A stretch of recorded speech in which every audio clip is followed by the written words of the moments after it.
Torej, naša naloga kot državnega organa je nekoliko bolj konkretna in sicer smo nosilci priprave zakonodaje, ki v današnjem času pomeni predvsem implementacijo evropskih predpisov.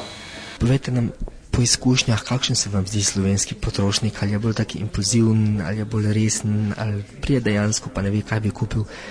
Kakšen je naš osnovni imič? Težko je reči, torej, če rečemo povprečen potrošnik, potem nismo povedali nič.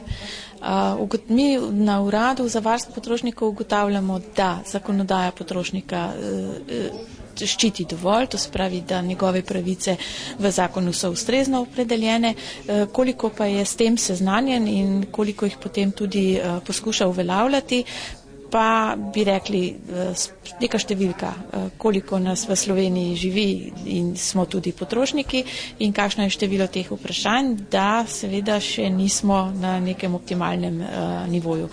Potrošniki svoje pravice malo poznajo, to bi bila zagotovo lahko neka splošna ocena.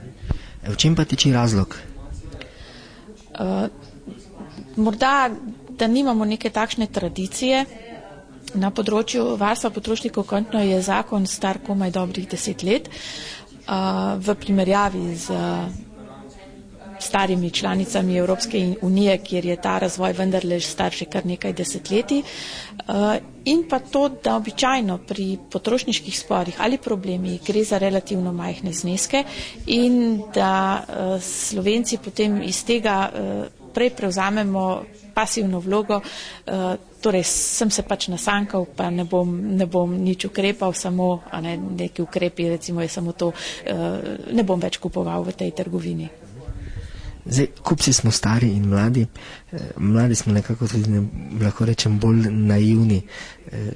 Kaj lahko naredi en študent, da rečem, ali pa en dijak, če vidi, da je naredil neko napako, na koga se lahko obrne, kakšen je sploh postopek, da potem lahko uveljavlja te pravice kot potrošnik?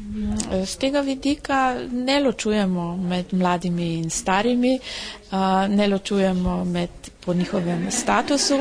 Naš nasvet je zagotovo lahko enako. Obrnite se na našo svetovalno službo, lahko preko brezplačne telefonske številke 080 88 99 in lahko svetovalca zaprosite tudi za posredovanje.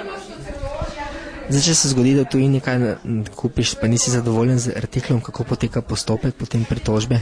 Samo nezadovoljstvo ni dovolj za uveljavljanje pravic.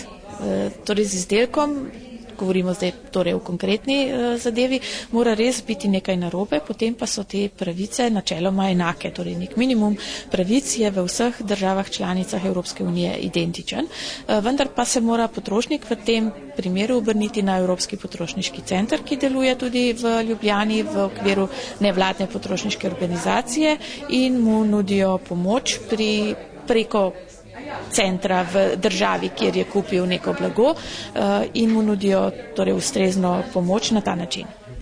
Je ta pomoč, ki jo potem nudijo, brezplačna? Tudi ta pomoč je brezplačna. Seveda delovanje centra sofinancira Urad za varstvo potrošnikov, deloma pa Evropska komisija.